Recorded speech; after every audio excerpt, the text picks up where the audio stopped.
கருதினார். அப்பொழுது கைலாயம் சென்றார், பெருமானை வணங்கினார், பெருமானை போற்றினார். பெருமானே, நீங்கள் கொடுத்த அரசாட்சியினுடைய செங்கோலையும் என்னுடைய நேர்மையான இந்த அரசாட்சியையும் தங்களுடைய திருவடிகளிலே ஒப்படைத்து விட்டேன். ஏனென்றால் இப்படி ஒருவன் மாறி வந்ததற்கு காரணம் எனக்கு தெரியவில்லை என்று சொன்னார்கள். அப்பொழுது கைலாசபதி சிவபெருமான் அந்த அங்கிரகன் செய்த தவம் எது என்று நீ சந்தேகப்பட்டு வருத்தப்படாதே, நாம் சொல்லுகிறேன் கேட்பாயாக.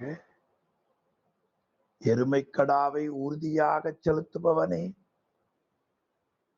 ஒளிவிடக்கூடிய நம்முடைய வடிவமான வெள்ளிங்கிரியை அடைந்து அங்கே தங்கியிருந்தான் அங்கிரதன். நாள்தோறும் அம்மலையை பார்த்தான்.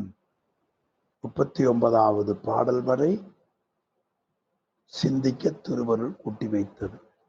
அன்ன மாதவம் யாதன அயிர்த்து அகத்து அழுங்கல் பண்ணுகின்ற நம் கேள். நீ ஐயப்பட்டு அழுங்காதே. அழுந்துதல் பருந்துதல். பண்ணுகின்றனம், பண்ணுகின்றனம் என்றால் அவன் கைலைக்கு வருவதற்கு காரணத்தை நான் சொல்லுகின்றேன், கேள். பகட்டு ஊர்தியம் கடவுள், எருமைக்கடாவை தனக்கு வாகனமாக உடையவனை, மின்னும் நம் உருவாகிய வெள்ளியங்கிரியை துண்ணின் வைகினன் சுடர்வரை நோக்கினன் நிச்சம். நம்முடைய வடிவமாக இருப்பது வெள்ளியங்கிரி மலை. அந்த மலையை அடைந்து அங்கீரதன் தங்கியிருந்தான். நாள்தோறும் அந்த மலையை பார்த்தான். இதுவரை நாம் சிந்தித்தோம். 40வது பாடல். இறுதி வந்துழி எரிதிரை காஞ்சியம் புனல்வாய், முருகு காதலின் மடுத்தனன் மூரியம் கரை நின்று அறுதியாக்கை வீழ்த்து உருண்டு அதில் அழுந்தியது இகலன் மறுவில் நிற்றுமேட்டு அவன் தலை வாங்கியிட்டனவே. இறுதி வந்துழி, அவன் உடம்பை விட்டு உயிர் பிரியக்கூடிய இறுதி காலம் வந்தது. அப்பொழுது காஞ்சியம் புனல் வாய் முருகு காதலின் மடுத்தனன், காஞ்சி ஆற்றிலே ஓடக்கூடிய நீரை அவன் அள்ளி பருகினான். மேலும் அந்த ஆற்றின் கரையேறுகிற பொழுது இறந்து அவ்வாற்றின் உள்ளே உருண்டு விழுந்தான். மூரியம் கரை நின்று அறுதி யாக்கை வீழ்ந்து உருண்டு அதில் அழுந்தியது. அப்பொழுது அங்கே கீழே விழுந்ததும் அவனுடைய தலையை நரிகள் திருநீற்று மேட்டிலே கொண்டு போய் போட்டன. இகலன், இகலன் என்பது நரி என்று பொருள்.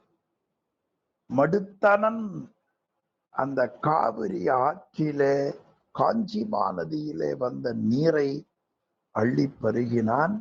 உயிர் போனது, உருண்டு விழுந்தான். அங்கிரனுடைய தலையை இகலன், இகலன் நரி,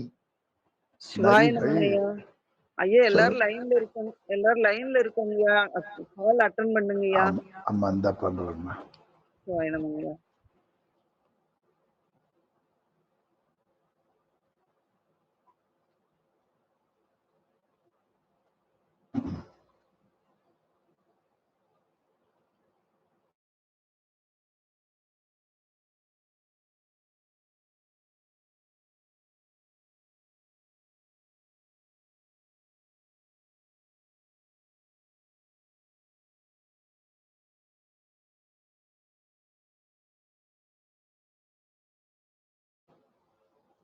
இகலன் மறுவில் நீற்று மேட்டு அவன் தலை வாங்கியிட்டனவே. ஆக நரி என்ன செய்தது? அங்கிரகனுடைய தலையை கொண்டு போய்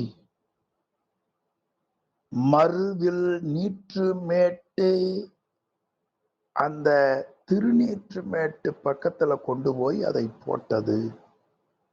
அதில் ஒரு தொடர் சொன்னார், மறுவில் நீற்றுமேடு.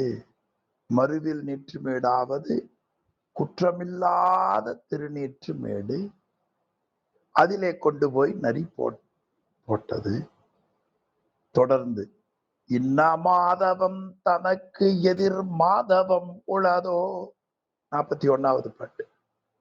அன்னதாதலின் பாதகன் அவனென நினையல் மன்னி நம்பால் கையிலையில் மற்று அவன் வருமே துண்ணு பாதக தொடர்புடையான் எனில் சூழ்தி. இத்தகைய பெரிய தவத்திற்கு எதிராக பெரிய தவம் உள்ளதா? இன்ன மாதவம் தனக்கு எதிர் மாதவம் உள்ளதோ. இப்படி பெரிய தவத்திற்கு எதிராக பெரிய தவம் உள்ளதா? அன்னதாதலின் பாதகன் அவன நினையேல். இப்படி அவன் உயிரை விட்டு உடம்பை விட்டு உயிர் பிரிகிற பொழுது காஞ்சி நீரை குடித்ததும், பிறகு அவன் உயிர் போய் உடல் கீழ் விழுந்ததும், நரிகள் அவனுடைய தலையை திருநீற்று மேட்டிலே கொண்டு போய் விட்டதும், இவையெல்லாம் பார்த்தால் இதைவிட பெரிய தவம் உள்ளதா? இன்ன மாதவம், இப்படி செய்த பெரிய தவத்திற்கு எதிர் மாதவம் உள்ளதோ, பெரிய தவம் இந்த உலகத்திலே உள்ளதா? அன்னதாதலின் பாதகன் அவனென நினையேல். ஆக அந்த அங்கீரகன் பாதகன் என்று நீ நினைக்க வேண்டாம். மன்னி நாம் பயில் கையிலையில் மற்றவன் வருமே. நாம் என்றும் நிலையாக எழுந்தருளியிருக்கிற கையிலை மலை, நாம் மன்னி பயில் கையிலை, எப்பொழுதும் நிலையாக நாம் எழுந்தருளியிருக்கிற திருமலை கையிலாய மலை. அந்த மலையில் மற்ற அவன் வருமே. ஆக பாதக தொடர்பு உடையவன் ஒருவன் இந்த மலைக்கு பக்கத்துல வருவானா? துண்ணு பாதக தொடர்புடையான் எனில் சூழ்தி. ஆக சூழ்தி நீ ஆராய்வாயாக. அருமை அந்த பாடலை கட்டினான். உளதோ, ஓ என்பது ஓகாரம் வினாப்பொருளில் வந்தது என்று உரை கூறுவார்கள். ஆக வினாப்பொருளில் வந்தது மட்டுமல்லாமல் எதிர்மறை பொருளையும் தந்து நின்றது. உளதோ ஓகாரம் உள்ளதா என்றால் இல்லை என்று எதிர்மறை பொருளை தந்தது. திருமுறைகள் ஒரு பாடல் தெரியும், இவரலாது பிறான் இல்லையோ என்றால் இல்லை என்று பொருள். அதே கருத்தில்தான் இன்ன மாதவம் தனக்கு எதிர் மாதவம் உளதோ என்றால் இல்லை. இப்படி செய்த காரணத்தினால் அவன் பாதகன் என்று நினைக்க வேண்டாம். மேலும் நாம் நிலையாக எழுந்தருளி வருகின்ற கையிலை மலையிலே துண்ணு பாதக தொடர்புடையான் மற்ற அவன் வருமே. ஒரு பாதகத்தை செய்தவன், அந்த பாதகத்துக்கு தொடர்புடையவன் கையிலை மலை பக்கம் வருவானா? சூழ்தி நீ ஆராய்ந்து பார்ப்பாயாக.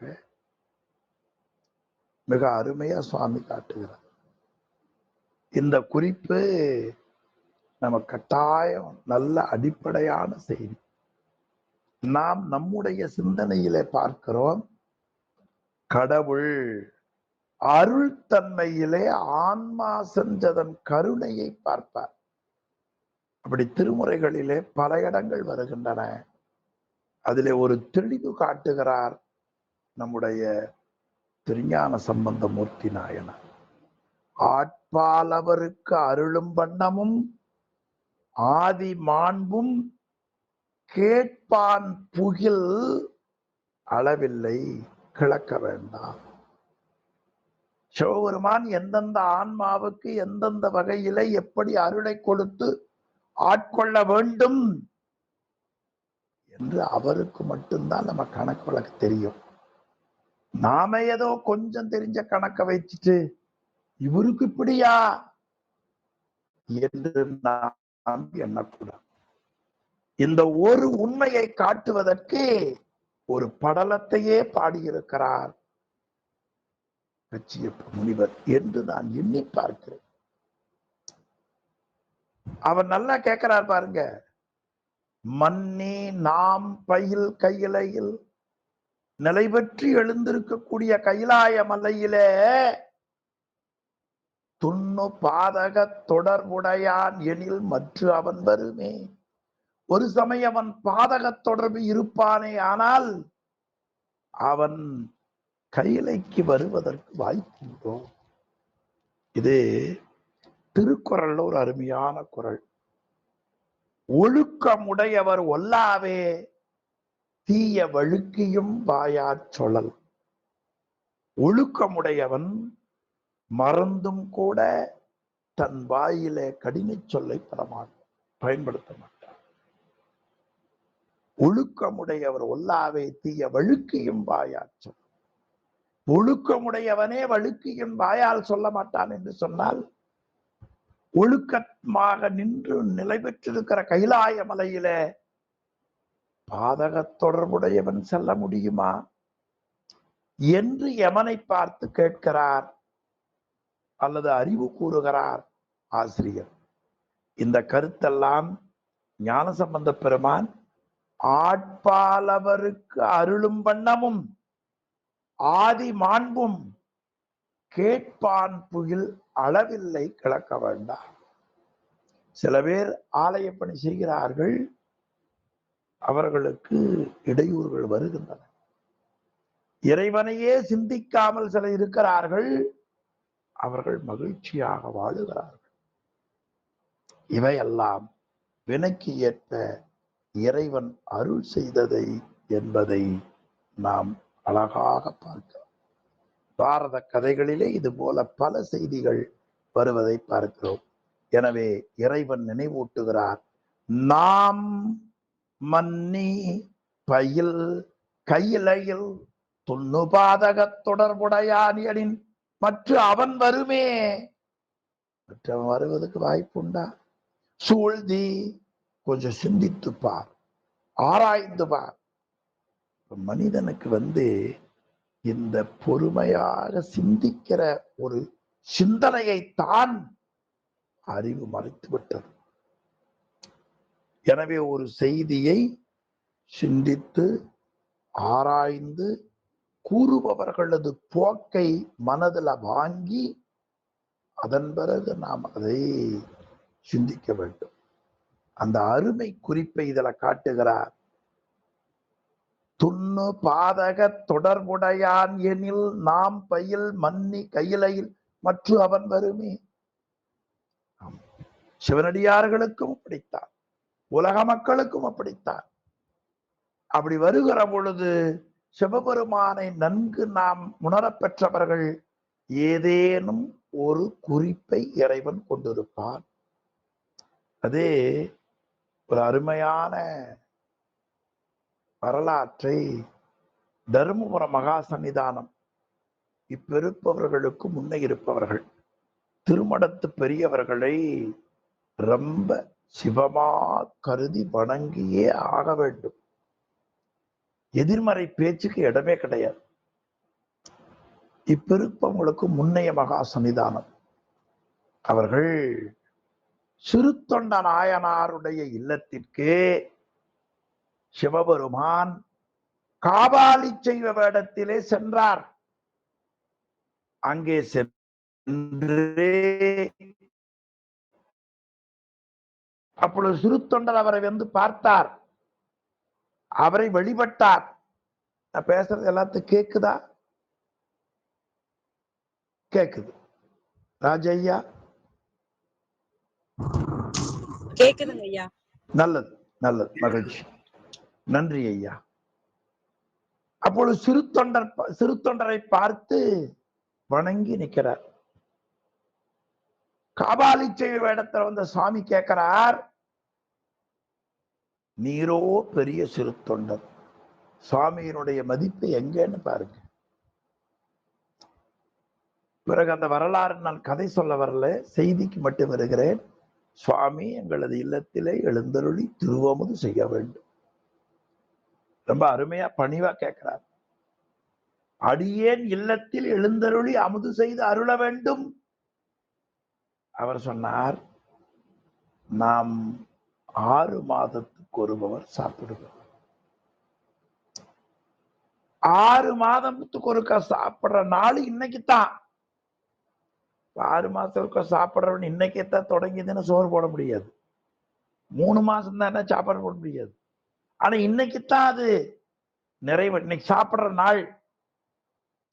அப்ப அவருக்கு மனசுக்கு எப்படி இருக்கு? முதல்ல 6 மாசத்துக்கு சாப்பிடணும், ஐயோ நம்ம வீட்டுல சாப்பிட மாட்டாரா? அது இன்னைக்கு சாப்பிடுற நாள்னா எப்படி இருக்கு பாருங்க, மகிழ்ச்சி. ஆமா. ஆனா சிறு தொண்ட நாயனார் எந்த விதமான சலனமும் அடையவில்லை.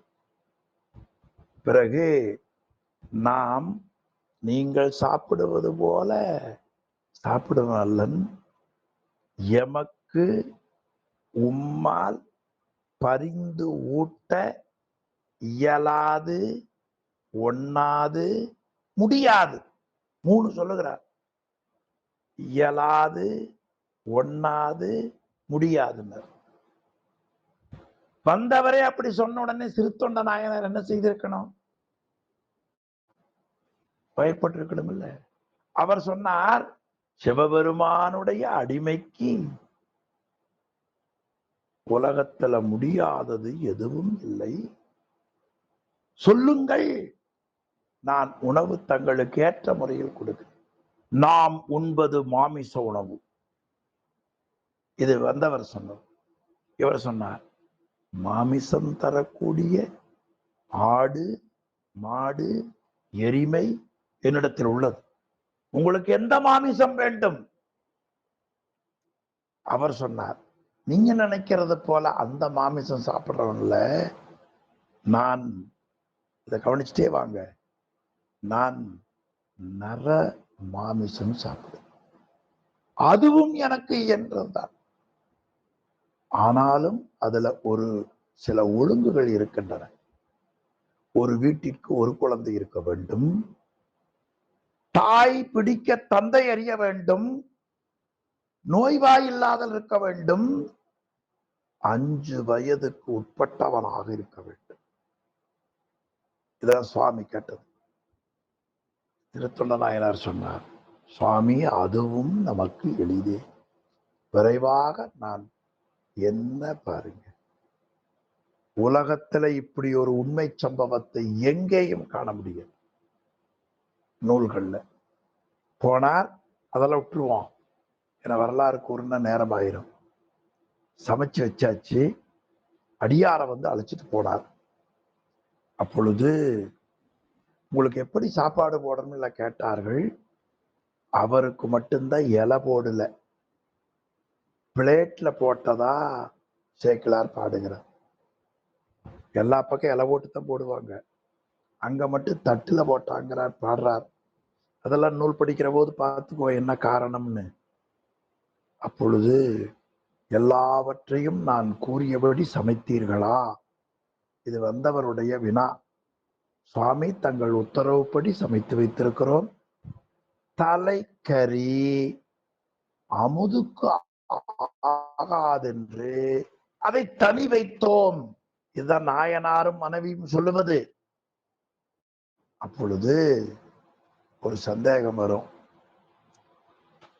6 மாசத்துக்கு ஒருக்கா சாப்பிட்றவை இப்ப சாப்பிட்றன்னார். அது மாமிசம் சாப்பிட்றன்னார், மனித மாமிசம்னார், 5 வயது குழந்தையினார், உடல்ல பிண்டமிக்க கூடாதுன்னார், அம்மா பிடிக்க அப்பா பிடிக்க அறுக்கன்னார். இத்தனை சொத்தும் பத்தாதா? மீண்டும் தலைக்கறி எனக்கு ரொம்ப பிடிக்கும், அதையும் படையுங்கிறாங்க. இப்படியா ஒருவர் கடவுள் இருப்பது என்று எண்ணலாம். இந்த தர்மயாதின கேட்கிற வினா, ஏன் தலைக்கறியை கேட்டார்?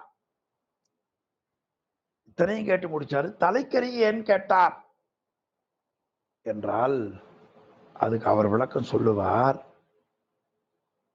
தலைக்கறியை எனக்கு பிடிக்கும் சொன்ன உடனே அவங்க சமையல் செய்யற வேலைக்கார அம்மா அந்த அம்மா தலைக்கறியும் சில நேரம் வந்தவர் கேட்பீர்கள் என்று கருதி சமைத்து வைத்திருக்க வேண்டும். அந்த அம்மாவுக்கு பேர் என்ன தெரியுமா? சந்தனத்தாதியார் என்று. சிறுத்தொண்ட நாயனாருடைய மனைவிக்கு பெயர் திருவெண்காட்டு அம்மைன்னு பேர். அந்த குழம்பு கொண்டு வந்து இலையில விட்டாங்க. இப்ப நாம என்ன கேட்கலாம்? இத்தனை கொடுத்தது பத்தாதா? இந்த தலைக்கறியை ஏன் பரிமாற சொன்னார் என்று.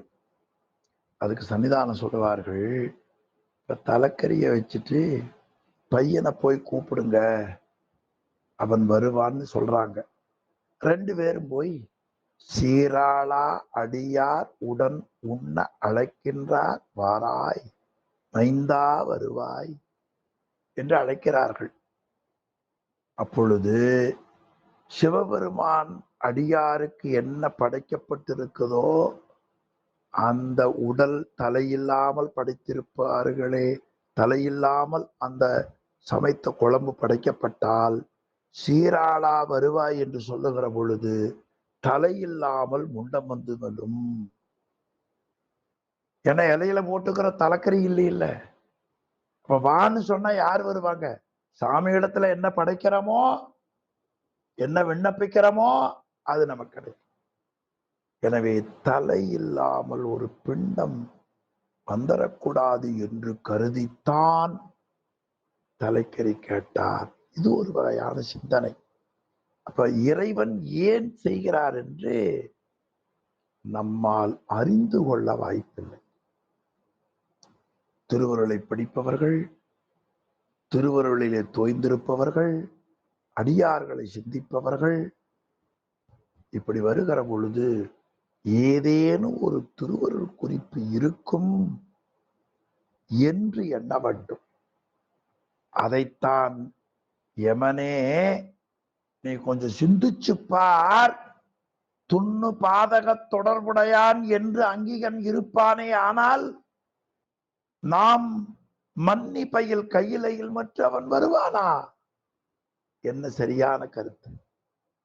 எனவே நம் வாழ்நாளில்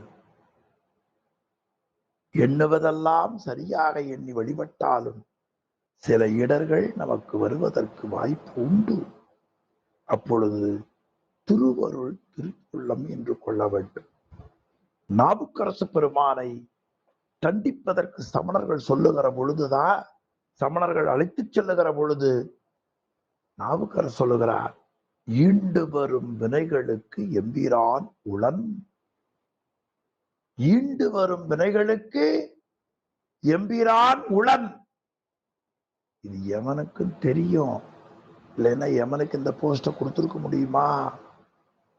ஆனாலும் பக்குவமில்லாத ஆன்மாக்களுக்கு யமன் வழியா சொன்னா கேட்பாங்க. நாமே குழந்தைகளுக்கு சொன்னா கேட்காது. பள்ளியில் இருக்கிற மிஸ் சொன்னாங்க, மேம் சொன்னாங்க, கேட்கும் இல்லையா? இப்போதைக்கு யமன் ஒருத்தர் தான் நம்ம சிபாரிசுக்கு பயப்படாம கூட்டிட்டு போய் நன்மை பண்றவர். எனவே சூழ்தி ஆராய்வாயாக. மேலும் யமனுக்கு சில கருத்துக்களை சொல்லுகிறார்.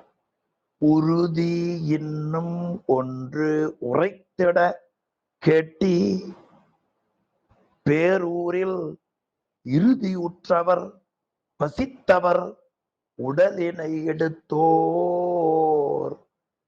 இறுதியுற்றவர் வசித்தவர், உடலினை எடுத்தோர், மறுவில் வெள்ளிமால் வரையினை கண்டவர், காஞ்சி முறையில் தோய்ந்தவர், குண்ட நீர் அணிந்தவர் முதலோர்.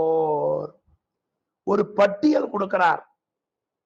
யமதர்மனே, உயிருக்கு உறுதி தரக்கூடிய வேறு ஒன்றையும் நாம் கூறுவோம், கேட்பாயாக. கேட்டி, என்னமோ யமனுக்கு சொன்ன உபதேசத்தால், கச்சிய முனிவர் கருணையினால் நாமும் அவர் உபதேசத்தை தமிழால் கேட்க முடிந்தது. அந்த சிவபுண்ணியம் உங்களால வந்தது எளியனுக்கு. கேட்டி, பேரூரின் இறுதியுற்றவர், பேரூரிலே இறந்தவர்கள், உயிர் போகிற பொழுது பேரூர். திருவாரூர்ல சொல்லுவார்கள், திருவாரூர் பிறக்க முக்தி இல்லையா, ஆரூர் பிறக்க முக்தி. நம்பியாண்டார் நம்பிகள் பாடினார்கள், திருவாரூர் பிறந்தார்கள் எல்லாருக்கும் அடியேன். திருவாரூர் பிறக்க முக்தி, அண்ணாமலை நினைக்க முக்தி, காசி இறக்க முக்தி என்றார்.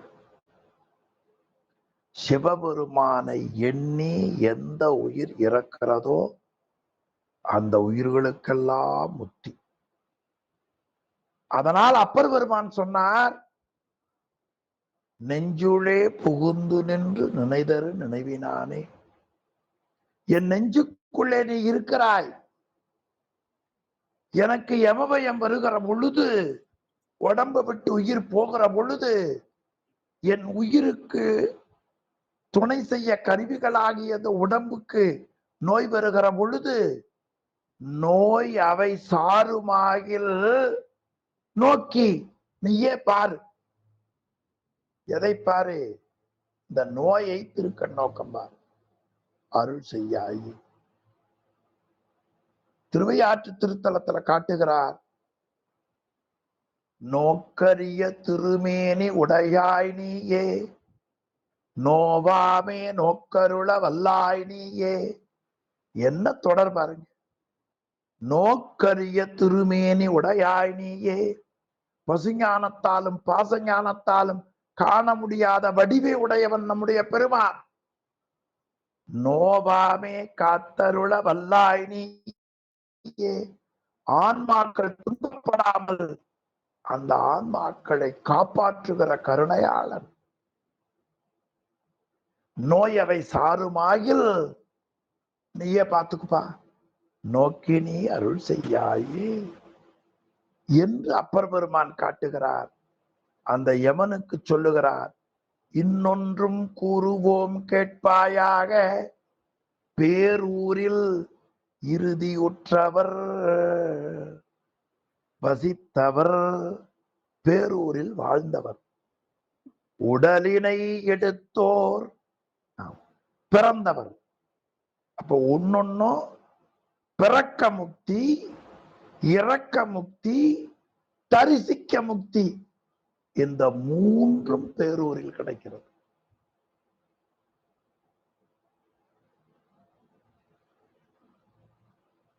இறுதியுற்றவர் வசித்தவர், உடலினை எடுத்தோர், மறுவில் வெள்ளிமால் வரையை கண்டவர், அந்த வெள்ளிங்கிரியை வழிபட்டோர், வெள்ளிமால் வரையினை கண்டவர், காஞ்சி முறையில் தோய்ந்தவர், காஞ்சி ஆற்றிலே குளித்தவர், குண்ட நீர் அணிந்தவர், விபூதி மேட்டின் விபூதியை அணிந்தவர்கள் எல்லாம்.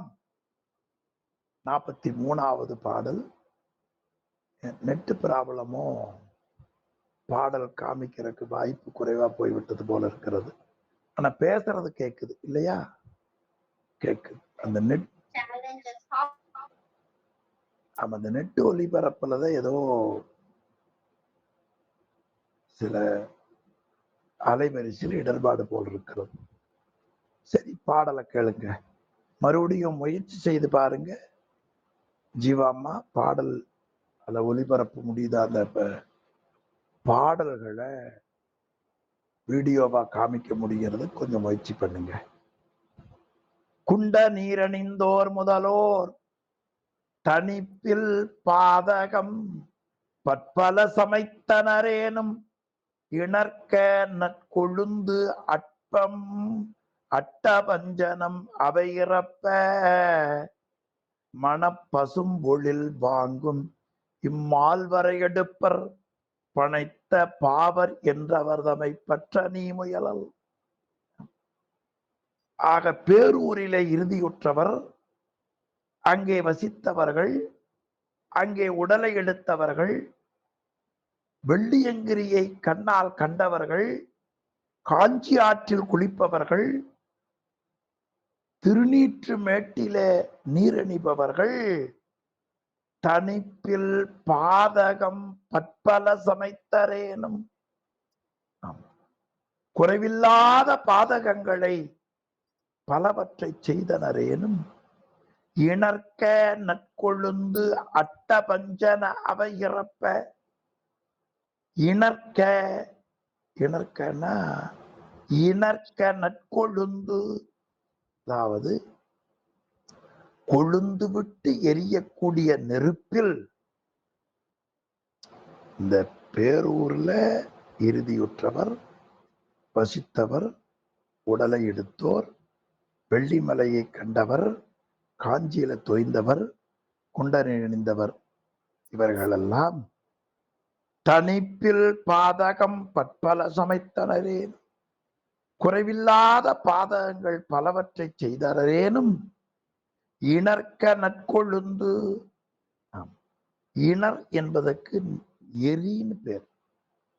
இணர் எரி தேவும் தானே என்பது திருவிளையாடற் புராணம். இணர்க்க நற்கொழுந்து, நல்ல கொழுந்து விட்டு எரியக்கூடிய நெருப்பில் அட்ட பஞ்சன, அட்டன என்ன, அந்த பஞ்சு எப்படி நெருப்புல பட்டு போய்விடுகிறதோ, இதிலிருந்து வந்ததுதான் அட்டிட்டல் காணாதே போதியோ பூம்பாவாய். அட்டுதல் சமைத்தல். எனவே அக்னி கொழுந்தில் பட்ட பஞ்சன, நெருப்பு, நெருப்புல பஞ்சு வச்சா எப்படி போகும் நினைச்சு பாருங்க. இது திருக்குறள்ல அருமையா காட்டுவார். அதாவது வருமுன்னர் காவாதான் வாழ்க்கை எரிமுன்னர் வைத்தூறு போல கடும். வருமுன்னர் காவாதான் வாழ்க்கை, பின்னால வருவதை கண்டு முன்னால கொஞ்சம் சிந்திக்காதவனுடைய வாழ்க்கை எரி முன்னர். எரின நெருப்பு, நெருப்புக்கும் பக்கத்துல வைக்கோல வச்சா என்ன ஆகும்? இந்த கிராமங்கள்ல சொல்லுவாங்க, நெருப்பும் பஞ்சும் பக்கத்துல பக்கத்துல ஆகாது. அந்த ஓமையை காட்டுகிறார் பாருங்க. நற்கொழுந்து அட்ட பஞ்சன அவை இறப்ப, அந்த பஞ்சை போல் அவை கெட்டு போகும். என்ன அழகான தொடர்! இந்த நெருப்புல போட்டது. ஆழ்வார்கள் கூட அழகாக காட்டுவார்கள். மாயனை என்று தொடங்கக்கூடிய திருப்பாடல்ல தீயினில் தூசாகும் செப்பேலோர் எம்பாவாய் என்று அந்த நெருப்புல போட்டத தூசைய போல ஒண்ணுமில்லாமல் போய்விடும் என்று காட்டினார். அதுல திரு நாரையூர் இரட்டை மணி மாலை என்று ஒரு அருமையான திருப்பாடல் 11ஆம் திருமுறையில நம்பியாண்டார் நம்பிகள் பாடியருளியது. அதுல ஒரு பாடல் காட்டுகிறார். அதாவது யார் பொல்லாப்பிள்ளையாராகிய நாரையூரில் இருக்கக்கூடிய விநாயகரை வழிபடுகிறார்களோ அந்த வழிபடுபவர்களை வினை வந்து தாக்காது. அப்படி வினை வந்து தாக்குமானால் எது போல அழியும் தெரியுமா? ஒரு எறும்பு நெருப்பு மலையை பார்த்து நான் சாப்பிட்டு விடுவேன் என்று எறும்பு போனால், நெருப்பை சாப்பிட போனா எது அழியும்னு எல்லாருக்கும் தெரியும். அது போல விநாயக பெருமானை நீ கும்பிடுவையே ஆனால் நெருப்பை அருந்த எண்ணுகின்ற எறும்பை போல அவன் அடியாரை வருத்த எண்ணுகின்ற மலம் இல்லாமல் போகும். ரொம்ப அருமையான பாட்டுங்க. மறுப்பை ஒரு கை கொண்டு, மறுப்புனா கொம்பு, ஒரு ஒடிஞ்ச கொம்ப கையில வச்சிருக்கிறார். மறுப்பை ஒரு கை கொண்டு நாரையூர் மன்னும் பொறுப்பை அடி போற்ற துணிந்தால், திருநாரையூரிலே எழுந்தருளி இருக்கிற பொல்லா பிள்ளையாரினுடைய திருவடியை நீ வழிபாடு செய்ய வேண்டும் என்று உறுதி எடுத்துக்கொண்டு வழிபடுவையே ஆனால், போற்ற துணிந்தால் அந்த உறுதி தாங்க வரமாட்டேங்குது. இன்னைக்கு வகுப்புக்குள்ள போக வேண்டாம்னு எவ்வளவு மகிழ்ச்சியா முடிவெடுக்குது மனசு இல்லையா? அது உங்களுக்கு எல்லாம் தெரியாது, எனக்கு தான் தெரியும். வகுப்புக்குள்ள போகணும்னா உயிர் செத்துரும்.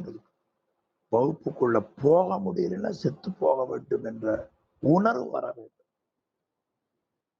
போற்ற துணிந்தால் என்னாகும்? நெருப்பை அருந்த எண்ணுகின்ற எறும்பன்றே அவரை, எவர? பொல்லாப்பிள்ளையாரை வழிபாடு செய்கிற அவரை வருந்த எண்ணுகின்ற மலம்.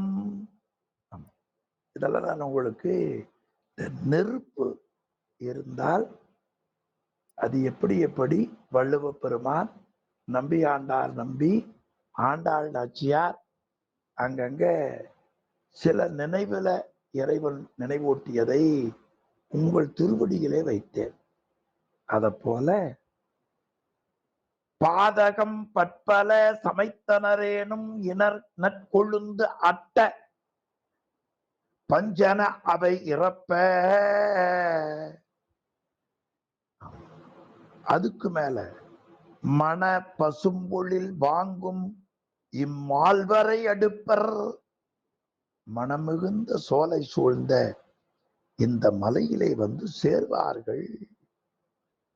என்ன அழகு பாருங்க, மலையிலே வந்து சேர்வார்கள். பனைத்த பாவர் என்றவர்தமை பற்ற நீ முயலல். இப்படி பேரூரிலே இறுதியுற்றவர்கள், வசித்தவர்கள், உடலை எடுத்தவர்கள், வெள்ளிமலையை கண்டவர்கள், காஞ்சி முறையில் காஞ்சி ஆற்றிலே குளித்தவர்கள், திருநீற்றுமேடிலே விபூதி பூசியவர்கள், அவர்கள் எல்லாம் பாவத்தை உடையவர்கள் என்று அவர்கள் உயிரை கவர்ந்து செல்ல முயலாதே. என்ன அழகு பாருங்க. ஆமா, ஆனா நமக்கும் ஒரு வாய்ப்பு உண்டு. இந்த புராணம் படிச்சதால நம்முடைய உயிரையும் யமன் நிச்சயமாக கவர்ந்து செல்ல மாட்டான். உனக்கு எப்படிப்பா நம்பிக்கை வந்ததுன்னு கேக்குறீங்களா? உங்களோடு இருக்கிற பொழுது சிவன் வராம யமன் தூதரோ யமரோ வருவதற்கு வாய்ப்பே இல்லை என்று பட்டிப்பெருமான் கூறினார். அடுத்த பாடல், ஆதியம் புரி எல்லையின் அன்றி யாரேனும் தீது செய்திடின் அவர்தமை சிக்க யாப்புறுத்து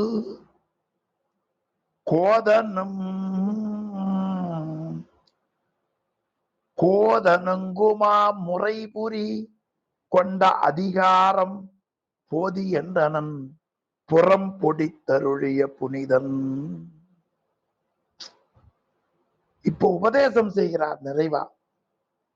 இந்தாப்பா யமதர்மனே, ஆதியம்புரி எல்லையின் அன்றி ஆதிபுரியாகிய பேரூர் எல்லைக்கு அப்பால் யாரேனும் தீது செய்திடின், யாரேனும் தீமை செய்வார்களே ஆனால் அவர் தமை சிக்க யாப்புறுத்து அவர்களை இறுக பிடித்து, சிக்க யாப்புறுத்து கெட்டியாக கட்டி. உடனே திருவாசக ஞாபகம் வந்திருக்கும் உங்களுக்கு. பிடித்த பத்து இடைவிடாதுனை சிக்கன பிடித்தேன் எங்களெந்தருளுவது இனியே.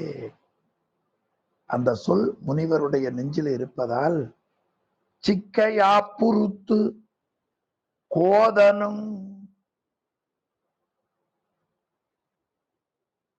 மாமுறை புரிகொண்ட அதிகாரம் அவர்கள் குற்றம் நீங்கும்படி நீ முறைப்படி ஆட்சி செய்வாயாக. இது உனக்கு கொடுக்கப்பட்ட அதிகார எல்லை. அந்த அதிகாரத்தை கொண்டு செல்வாயாக. போதி, போதினா நீ போப்பா, இந்த அதிகாரம் ஒரே ஒரு கவனம் மட்டும்தான், நீ நல்ல பிள்ளைதான், இந்த பேரூர்ல இருக்கிறத மட்டும் கொஞ்சம் இனிமேல் கவனம் வச்சுக்கோ. ஆனால் இத்தனை உபதேசம் பண்ணார் இல்ல, இது ஒரு அருமையா கதை சொல்லுவார்கள். ஒரு சீடர் குருநாதரோட, 2-3 சீடர்கள் குருநாதரோட போயிட்டு இருந்தாங்க. அவர் குதிரை மேல ஏறி போனாங்க. குதிரை அவரை மேல ஏற்றி சீடர்கள்லாம் போனார்கள். அப்படி போகிற பொழுது குருநாதர் தன்னுடைய கையில இருந்து சில பொருள் கீழே விட்டுட்டார். அப்பொழுது இவர்களை ஒன்றும் அதை கவனிக்காம விட்டாங்க. அப்போ குருநாதர் சொன்னார், ஏப்பா அந்த குதிரையில போகிற பொழுது தவறி விழுந்தது எடுத்தீங்களான்னு கேட்டார். தவறி விழுந்தது எடுத்தீங்க. சுவாமி அதை செய்யலன்னா, இனிமேல் நம்ம குதிரையில போகிற பொழுது ஏதாவது விழுந்தா எடுத்துருங்க. அடுத்த முறை வகுப்பு போயிடுது, அதனால போன் எடுக்க முடியல. அடுத்த வகுப்பு மன்னிக்கவும், அடுத்த இடத்துல இருந்து இன்னொரு நாள் போனாங்க. கேக்குதா? யாருது? ஹலோ அம்மா, நீங்க மியூட் போடுங்கம்மா, எங்களுக்கு தான் கேக்குது. குருநாதர் 2வது நாள் போனார். இப்போ குருநாதர் என்ன சொன்னார்? கீழே விழுகிறது என்ன பண்ணணும்? எடுத்துட்டு வரணும். எந்த பொருளும் விழல. சேர வேண்டிய இடம் வந்தது. குதிரைக்கு களைப்பு, அது கொஞ்சம் சாணம் போட்டது. சீடர்கள் என்ன செய்தாங்க? அதை எடுத்துட்டு போய், குருநாதா நீங்க கீழே விழுறத எடுத்துட்டு.